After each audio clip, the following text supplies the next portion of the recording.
What's up, guys? Welcome back to the Angle Podcast. I got a pretty excited one for you today. I'm excited about this myself because I was a psychology major in college. I got my good friend here that I've been knowing since college. This is Jason. So, He's a pretty interesting guy. Yeah.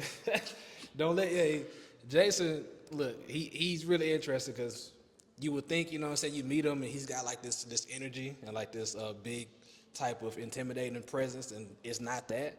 But once I found out what Jason does on his job, I was like, hold on, this ain't the guy to mess with. Because look, I wouldn't be doing this.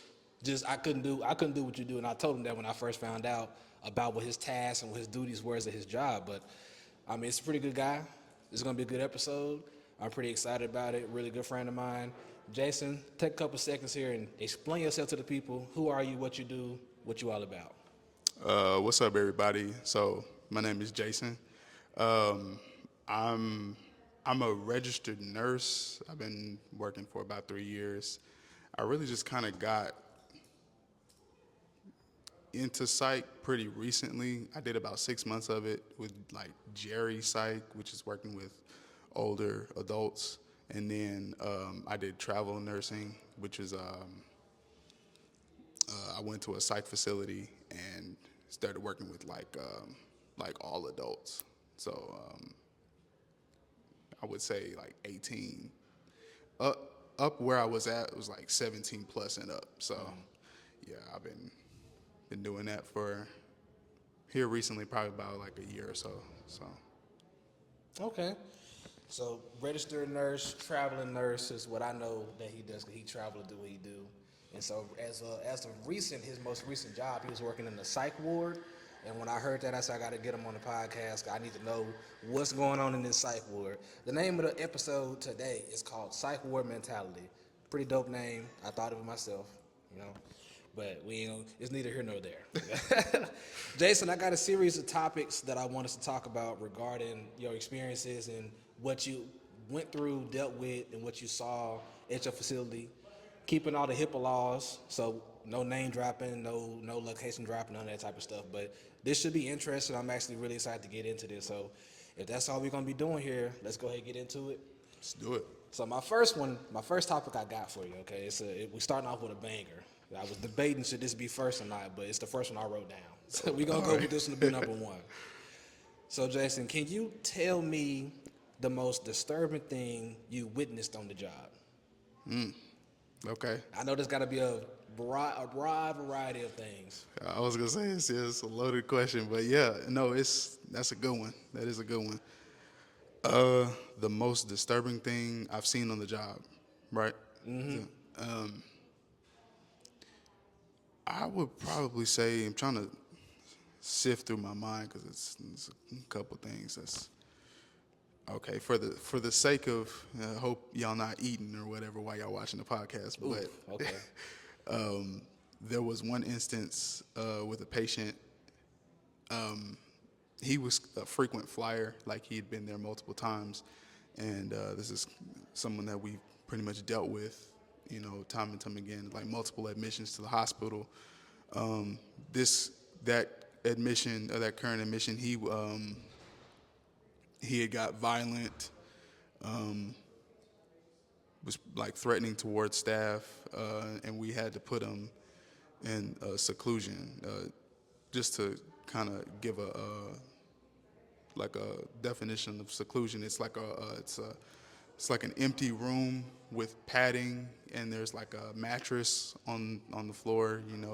They have a bathroom present too, but there's like there's essentially nothing in there, but just like it's an empty room, and the patient has to sit in there and for Empty room with the white walls type thing, the whole stereotypical thing that they put in the movies. yeah, That type of deal. right. Okay. Like it's like you said, like when you see the movies, you see people in like a straight jacket and stuff like that. We don't put them in a straight jacket in the seclusion room. Sometimes we like wrap them in a blanket. Yeah. But yeah, that's what that is basically.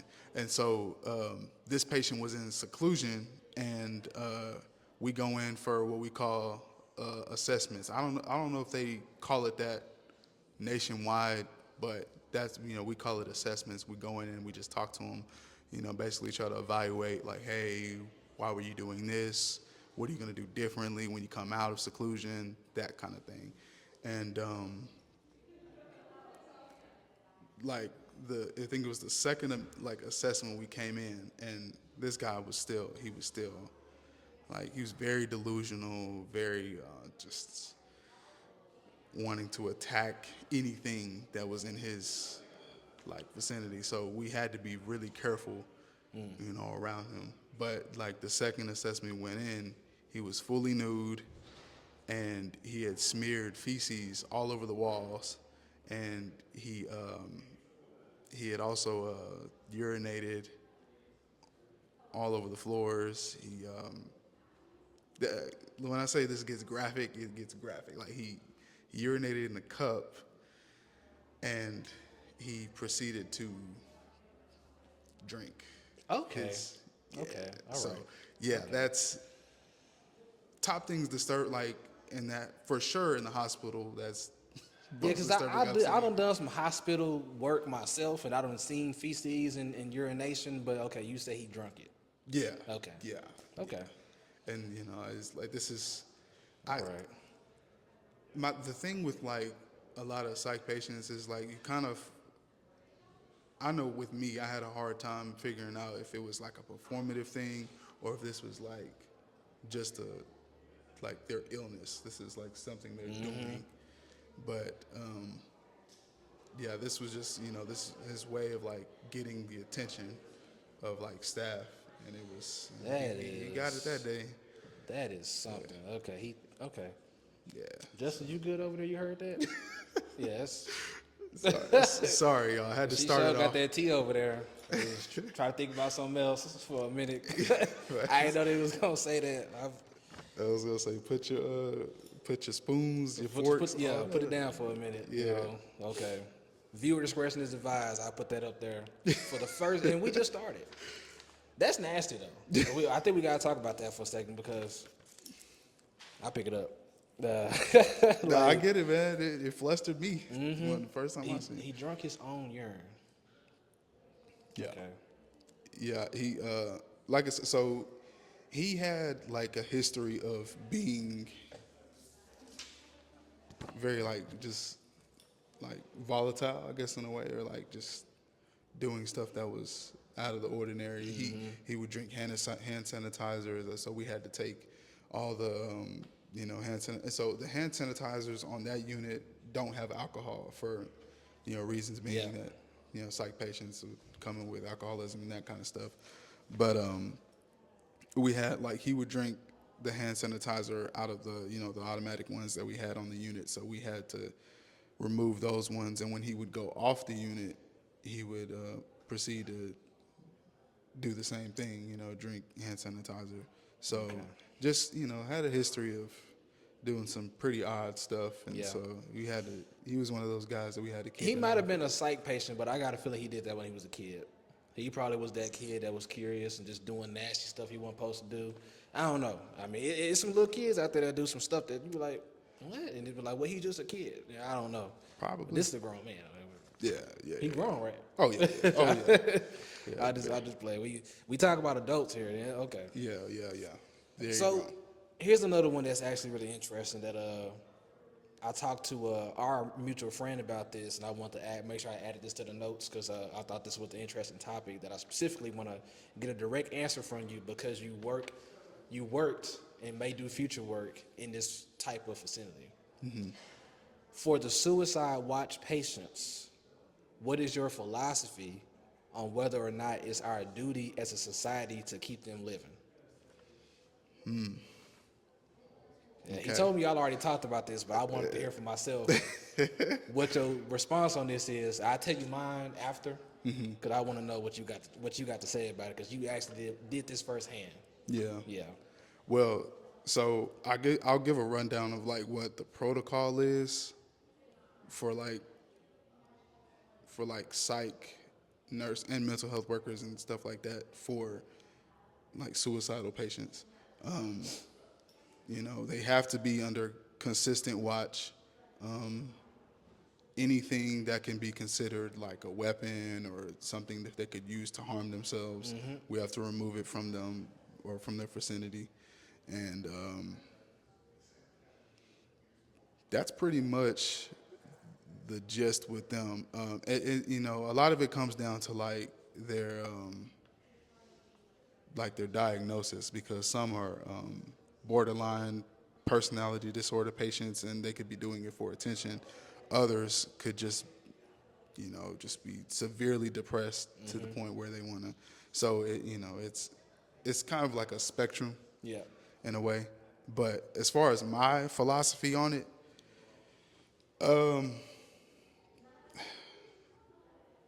I think that, you know, like basic human rights, I guess, in a sense. It just, the people around you wouldn't want you, or I'm assuming this is the assumption, like most people wouldn't want you to take your own self out. Right. So I think it's kind of like for the people around you, that is like like it's, you should kind of go out of your way, not go out of your way. Let me rephrase that. Like, you would want to like extend help any way you can if those are thoughts that you're going through. Also, if this is just my perspective on it, but like if you're struggling to the point where you want to take yourself out, I think there's some kind of mental component and emotional component that needs to be addressed. And so that's, you know, I think you should definitely find the proper channels to get help, and professional help, in my opinion, if it gets to that point. So Well, so I'm more so speaking on like just as a society, and I guess you spoke on that, because that would be the only thing that I see. Okay, I don't want this to get too dark, but if it's not about your primary family, your immediate family, people that's directly around you, I don't necessarily feel that it should be the responsibility of the society to keep somebody here who don't want to be here. As bad as that might sound. So if you get to the point to where you have to be sent away to a facility for other people to watch over you so you don't, and they for the most part have to put you in an isolated room full of items or non-items that cannot harm you, and you just sitting there, I don't know if that's helping anybody. My philosophy on it, you know what I'm saying? Because what are we really doing now? If you with family members that do care, that's a different thing, because they care. They have the reason to want to put forth the effort and the time and the blood, sweat, and tears into keeping you here, because they have the mental capacity to deal with it to a certain degree, and they have the mental capacity to level with you because it's more of a personal thing. Now, whether or not that person decides to take heed to what that family member is saying is a different story. But I feel like that would be a little bit more justifiable, you know what I'm saying, rather than that person being in a psych ward in a room locked down with no items, and they just sitting there like, okay, I guess I can't. And it's, you know, it gets a little bit awkward at that point when you really think about it. yeah, well, the thing, so it's like there's a little more like context to it, you know. Okay, Even so I don't work in there, so let me see what the context is. Let me know. fair enough, fair enough. I mean, it's like, so somebody who's struggling to the point where they're having suicidal thoughts, or they, you know, they have a plan, and you know they're wanting to follow through and that kind of thing. And that's kind of how we gauge it. Is like, you know, we ask you a series of questions of, do you have a plan? Like, do you have, you like, are you wanting to follow up with that plan? And you kind of have to be straightforward with it, because essentially it could be life or death. But of course, you know, you do have to kind of have a little bit of tact with it at the same time, because this is an emotional topic as well. But you touched on it a little bit. It's with somebody who's struggling, you know, it's important to have a community around you that can support you. And so that's why I would say, like, somebody who's going through that would need to seek professional help. And so they can, you know, it's like that professional help, and then also your support system too, that can help, you know, give you that guidance. I feel like that's a topic that could probably take up the whole podcast. Because I could just go back and forth on that. Just Yeah. because my philosophy on it is, if you get to the point to where you outside of the help of your personal family and you got to go seek professional help to the degree to where you are isolated like that, you really don't want to be here. And I just feel like we doing this person a disservice at this point to just be keeping you here. Like, you're gonna stay here, you're gonna deal with it, and you're just sitting there. I'm like, oh, it sounds miserable for everybody. If I could just add like one, because you're right, you're definitely right. We could go. It can just go. It could perpetuate for the length of time. But so yes, like they are isolating themselves, but like there is, like I said, there's like a mental and emotional component to it. So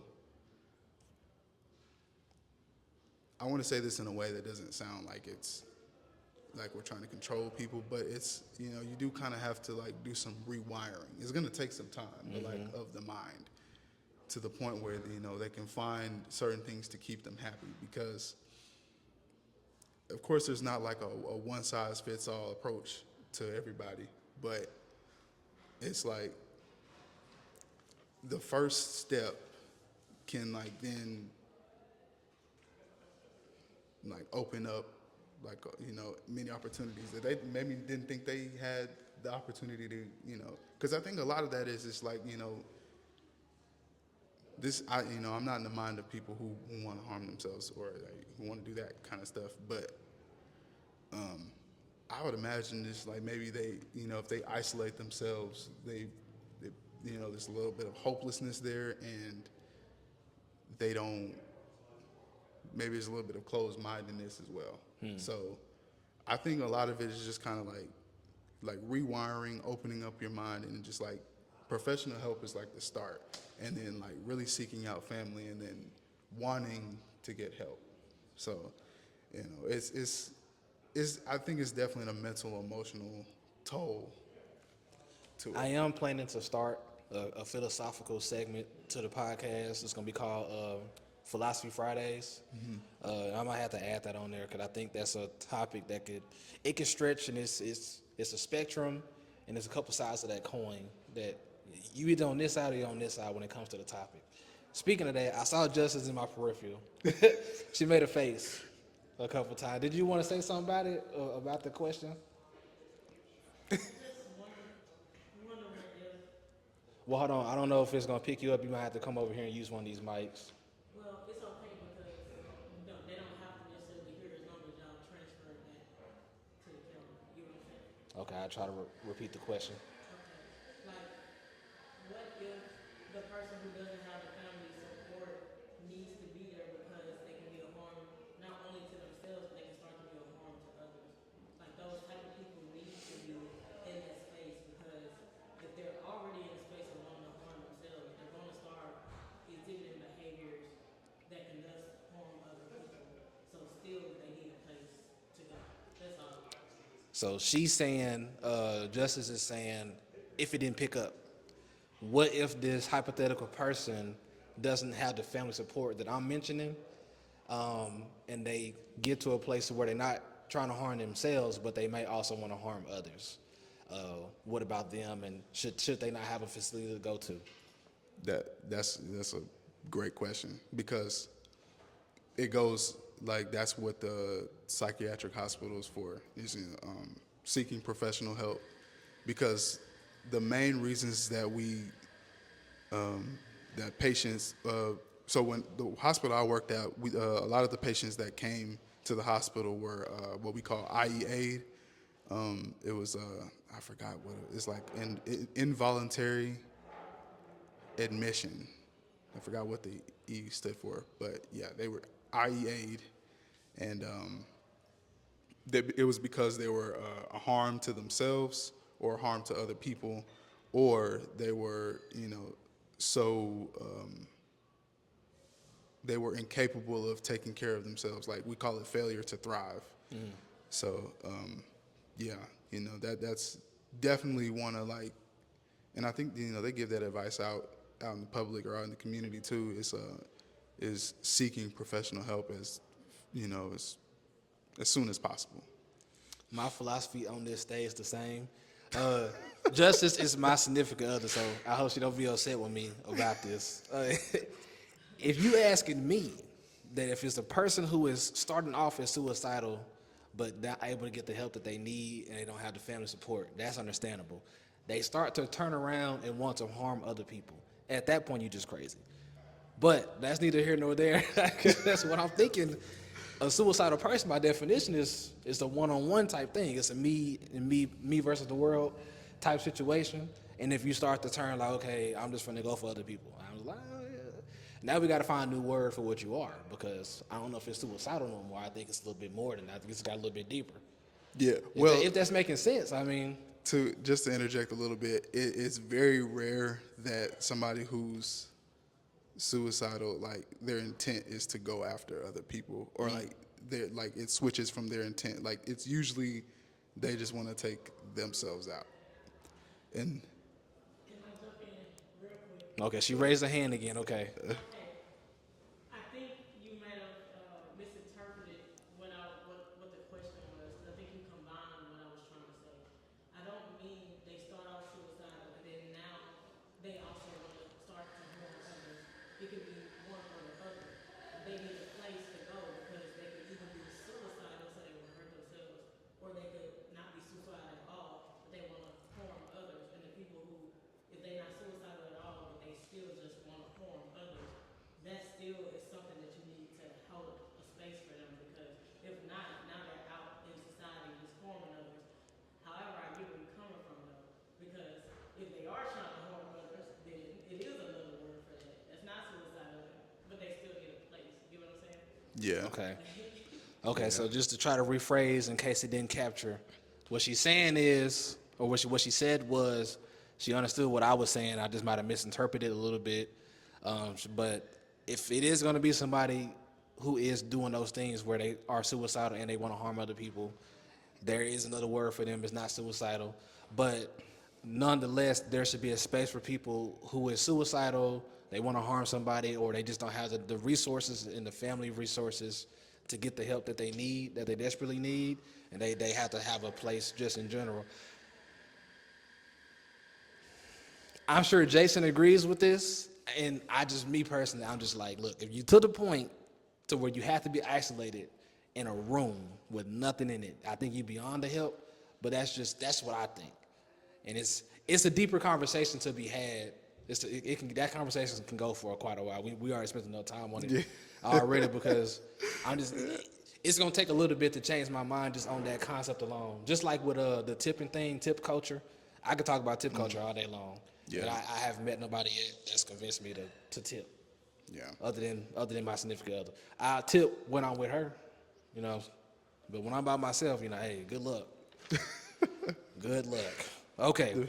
I like that one a lot. That's why I wanted to talk about that one. It can that's a get good deeper, question. but I got quite a few other questions to get into, topics. So here's another one, and this is for you, Jason. Being cooped up in a psych ward and amongst them for hours on end, did you ever feel like your mentality was slipping too, or have you been able to keep a caged mind? Boy, I like that question. I told you I had some good questions. I had some good ones. It is, the thing about it is that you definitely, I think nursing in general, like anybody that works with people who are compromised, whether it's physically or emotionally, you're kind of giving some part of yourself in order to help them. I know that sounds kind of vague, but like essentially you're kind of, I won't say hurting, but there's a level of like, we're kind of looked at as like trusted individual, or not kind of, we are looked at as trusted individuals, and we have to offer healthy, ways of help. And in that, like, to kind of contextualize it, there are going to be situations where we're put in a bad situation in order to help the person who is compromised. So, especially in nursing, I think you have to you have to find ways for yourself to,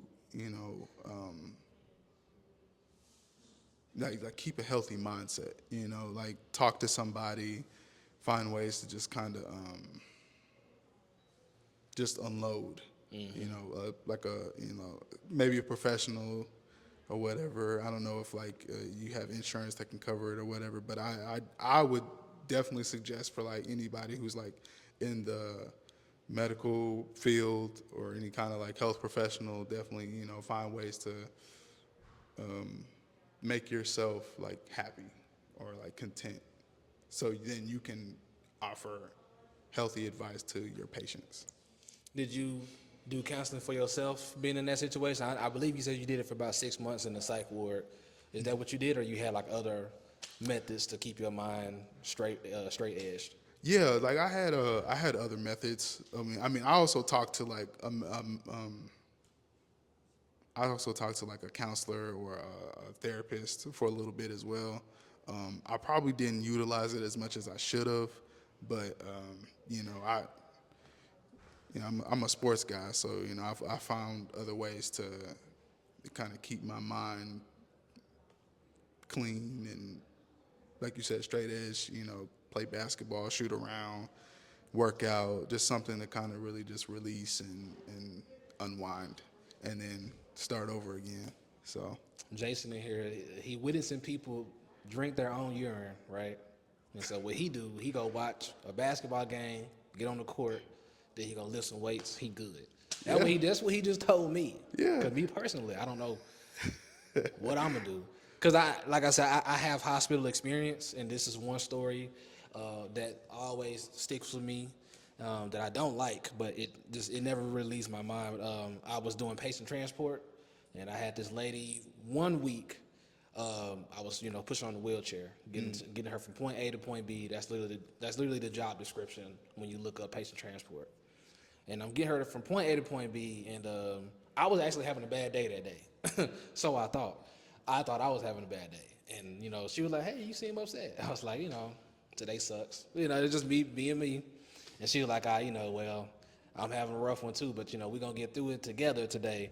She said, I got cancer. And so but the thing about the story is she had cancer before and she beat it a couple years back. But she's back. The cancer showed back up. And so her attitude that day that I met her was that we were here before, we're gonna beat it again, and let's go. We finna go to surgery. We finna go do this. We finna kick cancer's ass. That was her. She was excited, you know what I'm saying, because she knew that if she kept a healthy mindset, the day could get better. I'm like, you know what? My day wasn't that bad. 2 weeks later, I had the same lady, and I was having a more decent day. But when I saw her name pop up on my little pager, I'm like, oh, she's finna give me some good energy. This finna be nice. Man, look, I showed up, bro.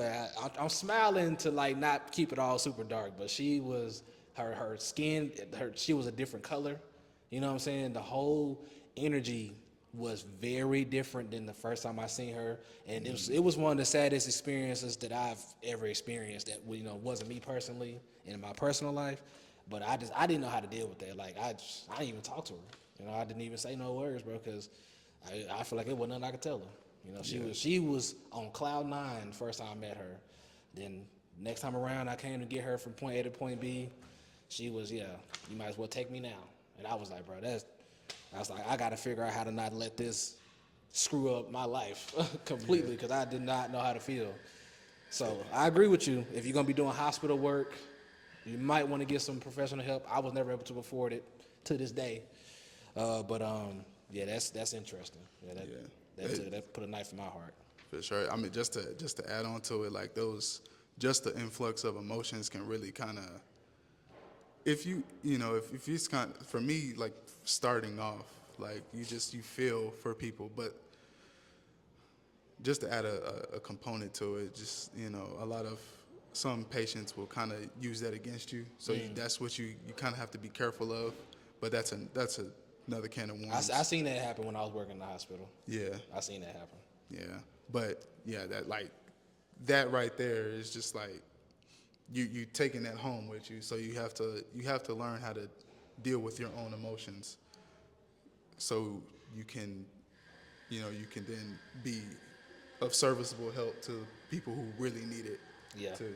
So, yeah. Yeah, I get it. I take the nonchalant approach. It's not the best thing in the world, but it helps, because I can't afford the therapy and whatnot. But I didn't have no other way to get around that, so I was like, I gotta do this. I mean, sometimes that helps a lot of patients. Like I guess the nonchalant approach is like also looked at as a calm approach, so you're not overreacting because when there's a component of psych nursing, like if you like have this really explosive reaction, then Monkey see, monkey do type thing. exactly. And I always compared. I think a lot of other nurses would probably agree with this. Like, I compare psych nurses to children in a way. Of course, they're not full blown adults, so there's they have a little bit of they have leeway on that sense. But these are like grown adults who just have no or have little idea of like insight to how they're acting, and so they In the world around them. yeah, and like a lot of coping mechanisms that aren't good for society. So It's actually crazy that you ended it like that, because I was just looking like that. Hey, my next question. Yeah. So my next thing is this: do you feel like the dangerously, and I put that in all caps, dangerously mentally ill are bad people, or they just mentally ill? you really I told you I had some good ones. Look, I wasn't excited for no reason when we was getting them steaks. I was like, I got some good ones. You gonna like them. it's definitely a philosophical tinge to this. I see. Mm-hmm. So say that question again. So are they bad people? Yeah, do you feel like the dangerously mentally ill? So the people who have the type of mental illness is primarily, I'm gonna harm somebody. The dangerously mentally ill, are they bad people or are they just mentally ill? Mm-hmm. That's the question. So I'll answer your question with a story of one of the patients that was on my unit. He had actually recently, just to put it bluntly, he had killed someone's grandma. He was a frequent flyer. What had happened was this. So the grandma was a visitor for another patient on the unit, and the patient I'm referring to, he had gotten like these auditory hallucinations, or and then it caused him to go violent, and he ended up striking her very hard, and she fell, and she had to go to the hospital, and she ended up not making it. And a lot of the conversation around him was because he got sent to, we call it SPEW. It's a psychiatric.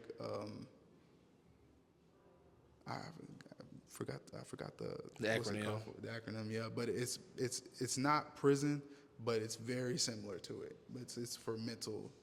It's a mental institute for psych patients, essentially, but just prison-like.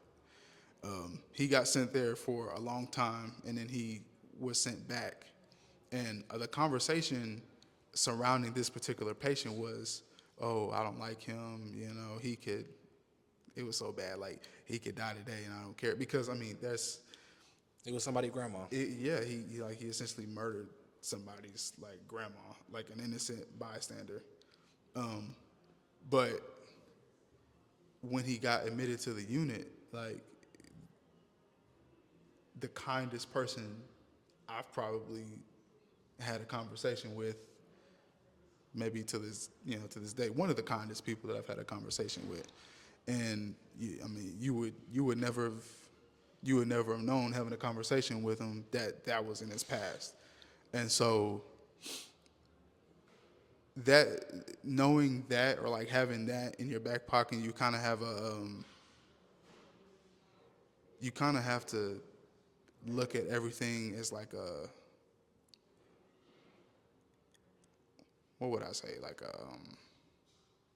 you have to see the good side of everybody, I guess, in a sense, because their mental health is a part of their identity, but it's like it doesn't it at the same time it like doesn't Doesn't define them all the define way. them. Yeah. So they've done bad things, some like really bad things.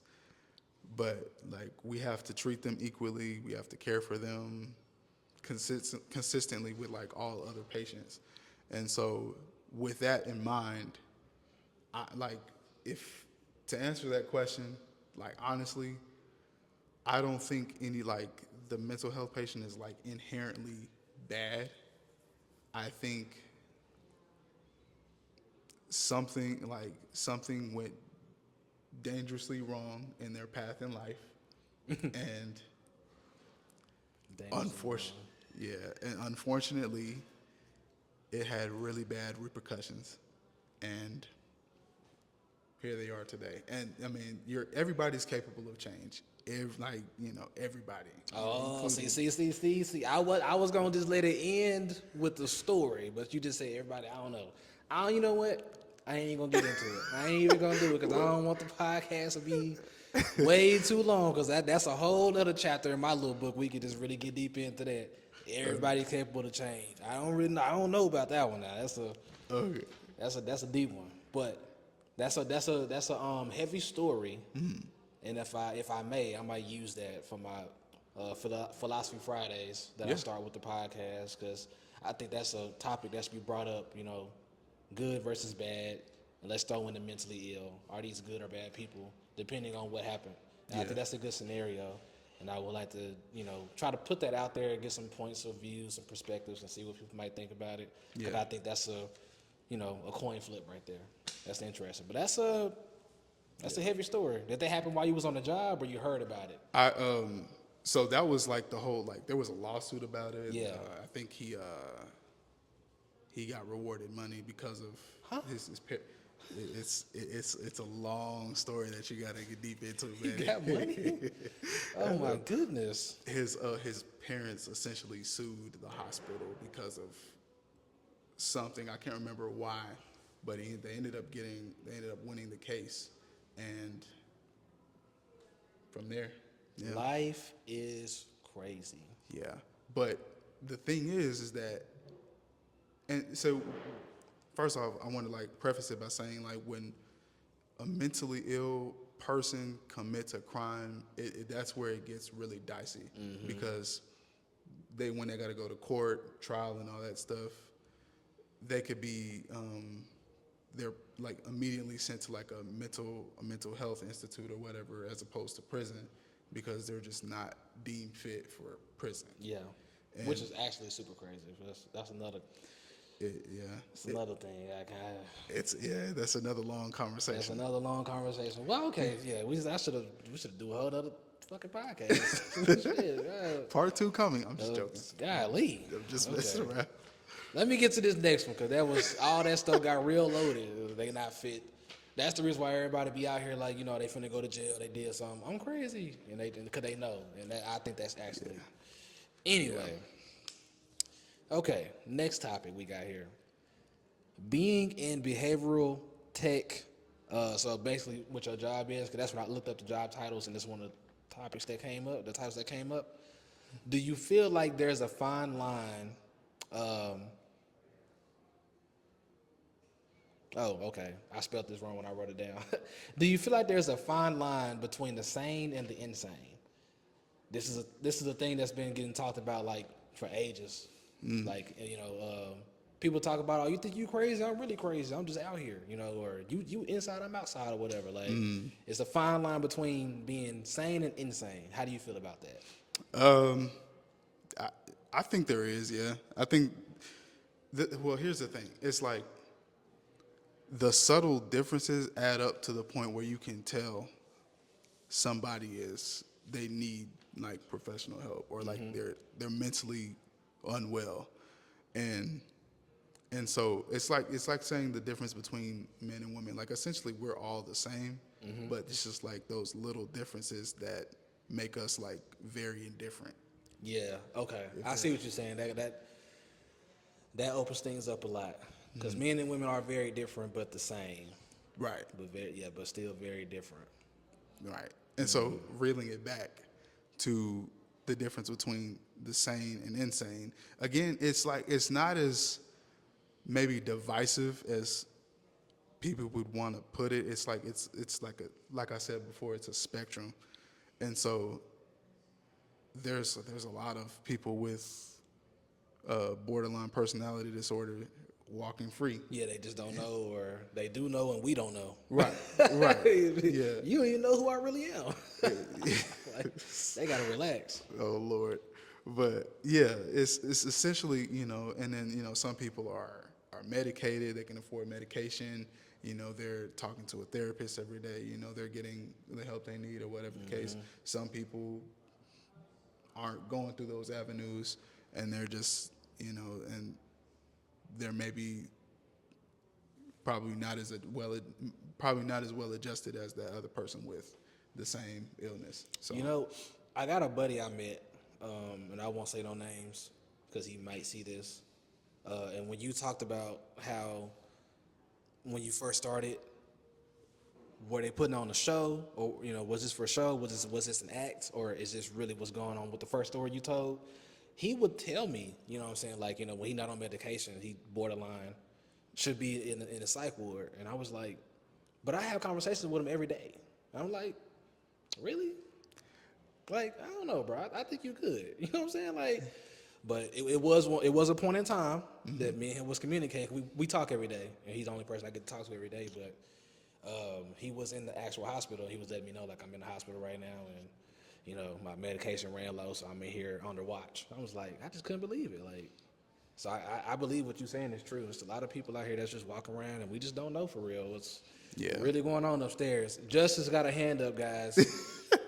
Yes, ma'am. Okay, so they're we were both psychology majors, so they said you know that. Right? Oh, beautiful. Yes. I think I do. So the difference, and here's what I'm gonna say: there's a reason why there are qualified people out here who can help to track those things. So someone like you, who had a bachelor's in psychology, you have a general but a wide understanding of it. Very general. But you can kind of categorize things and place them. Somebody who went for a master's or a doctorate or have done 10, 15, 20 plus years of research and have been able to be around environments like that, it's very much easy for them to find those fine lines between sane and insane because they have the qualifications and the experience to do so. When you don't, that's why I feel like it's easier to be like, I don't know, I saw this person, but I couldn't recognize it for myself. That person was a friend. It's much harder for you to recognize that without the credentials that you need, and that's a reason why people like that need a safe space because the average person can't recognize those inaccuracies. Right. Okay, so just to paraphrase, in case it didn't all the way translate, I'm pretty sure her voice is getting picked up. I'm hoping the background noise didn't, but we toward the end of the video, she was basically just saying, to my point of the friend that I was speaking of, there are people who have a stronger degree in psychology. Mine is just bachelor's, you know what I'm saying? So I might flaunt it, but it's very general education. Once you go up to the doctorate level or even beyond, these are the people who are very specialized in understanding the folks that are in that fine line of being sane and insane. So the friend that I spoke of, for somebody who has the training, it'd be a little bit easier for them to tell than myself, is what she's saying. And I agree with that. And sometimes it can be harder for the ones too that's in there when it comes to people that's close to you. Just in general, when it comes to people that's close to you, it's hard. That's a good point. I was gonna say, it's harder for family and close friends to really kind of delineate, especially because they've known you for so long and they've kind of adjusted to your personality or how you act in public or around them.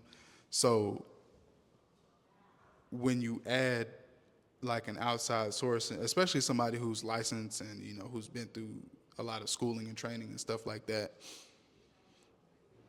like somebody who has an unbiased opinion about, well, not opinion, but like, an unbiased just kind of perspective of you, it definitely changes, and you can probably get a little more truth out of there because there's, like I said, it's not influenced by any means or like closeness or emotions or whatever.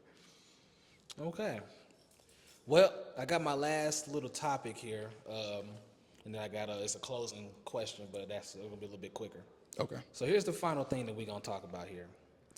In your experience in the psych ward, and I like this one a lot, have you came across anyone who you believe could actually be a functioning citizen and doesn't need to be there?